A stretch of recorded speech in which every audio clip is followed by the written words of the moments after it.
The port is quite good. Yes, quite good. Indeed. What year is it? 51. Ah, delectable. Agreed. Oh dear, what is it? I spontaneously combusted. Oh, I am sorry. Oh, it's quite all right. I've grown tired of living. Ah, very good then. All the best. Indeed. Ah, good show. Objection!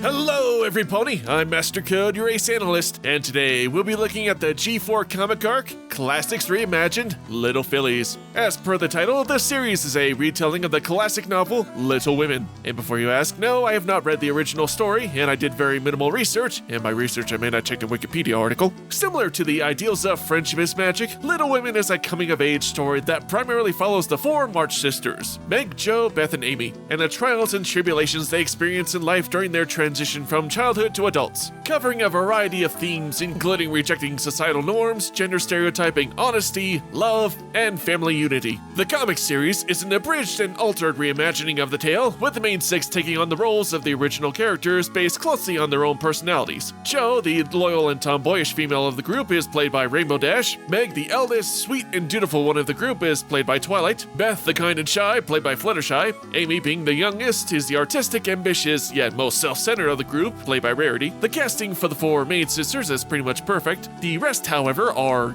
questionable. Lori, the free-spirited and charming yet cheeky boy next door, is played by AJ. In the book, Lori is the romantic interest for Jo, aka RD, so I guess it's a cheeky character choice based on the implied apple dash in The Last Problem. Maybe, maybe not. Anyway, the wise and gentle March matriarch, Marmee, is portrayed by Pinky? With the March patriarch, an idealist moral chaplain during the Civil War, being portrayed by Cheese Sandwich? I get we had to shoehorn all of the main six into the story, but why not have Celestia as the mother figure? Even Starlight would have technically been a better choice than Pinky. And then you could have had Sunburst as the father figure, which would have been much more similar to the personality of the original character, and of course, you would have had the Starburst ship.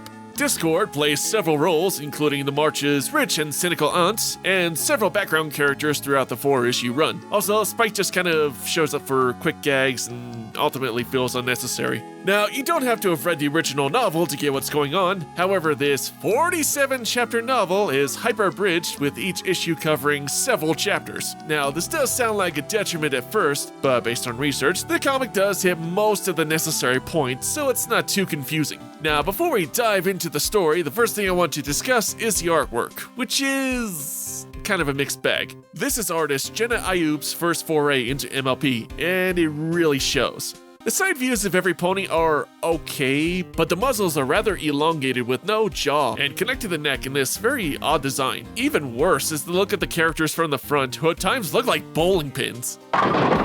The overall look at the panels are rather flat, I guess emulating the original artwork style, but the minimal depth and somewhat muted colors don't make this the best looking comic visually when compared to the other comics that MLP has produced. Not that it's unappealing, but it's very simplistic. With that being said though, the emotions are conveyed rather well with some decent facial expressions despite the odd muzzle design. So with that out of the way, let's discuss some of the various elements of the actual execution of the story. And like I said, I have not read the original novel, so I'm just going by what is presented in these comics. Now, the girls' interests and aspirations in this adaptation are pretty much parallel to their roles in the show, with some changes here and there. Twilight Meg wanting to be trained by Celestia, Rainbow Jo wanting to adventure, and even reading and writing adventure novels, and so on with the rest. The best advice I can give to the reader is to read all four issues at once, just because if you read each issue month to month, like I originally did, I kind of forgot who was portraying who at times. Also, reading an abridged novel month to month kind of left me lost as well. Though what I like is usually near the beginning of each issue, the main six will refer to the names of the characters they are portraying, so the writers gave us that.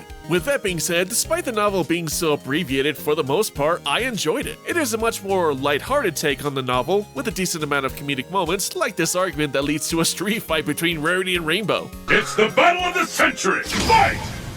Also, there are a lot of fourth wall breaks throughout these 4-issue run. Sometimes it's funny, other times, however, the fourth wall breaks feel a little excessive, like the many arguments the characters have with the editor. It gets a little intrusive, though it's not a deal breaker for the story, and despite the more lighthearted take on the story, there are still some dramatic elements and some engaging conversations that feel heartfelt and emotional. The dialogue has a good balance between the more fun talk and real discussions between the various sisters. I especially like the relationship between AJ and Rainbow, as they are the most rebellious of the current customs and leads to some fun and cute moments. And along with that, the two also share some real conversations that give more emotional weight to their friendship. Speaking of which, the adaptation primarily revolves around Rainbow Joe, which makes sense as she and Lori are the love interest, or the friendship interest in this case. She also goes through the most changes, showing sacrifice for her family, and despite being the most rebellious, learns to make big decisions and take some responsibility to help out her family, all the while using these experiences to help write her novel. Rarity Amy starts out as somewhat selfish. She does care for her sisters, but being the youngest of the group, she would often be ignored for her accomplishments, as the others would receive more praise or focus. She does something rather drastic in the later issues, but learns empathy and overall strengthens the bonds between them all. Fluttershy Beth doesn't do too much in this comic, but she does act the kind and supportive role to every pony. Twilight Meg, being the eldest, keeps order and is the most uptight of the sisters, but loosens up over time. As for Pinky Marmee, she does feel out of place, but still offers some good sage advice to the other sisters. As for Discord, not much to say, but his role as Aunt March is mostly just there to add conflict or break the fourth wall with various jokes. There was also an odd choice of keeping the concept of death out of the story. Fluttershy Beth gets sick during a rainstorm and quote-unquote dies, but depicts her as just relaxing on a tropical island and is basically just gone from the rest of the story. I get to keep the story lighthearted, but it does kind of diminish the impact for any permanent consequences.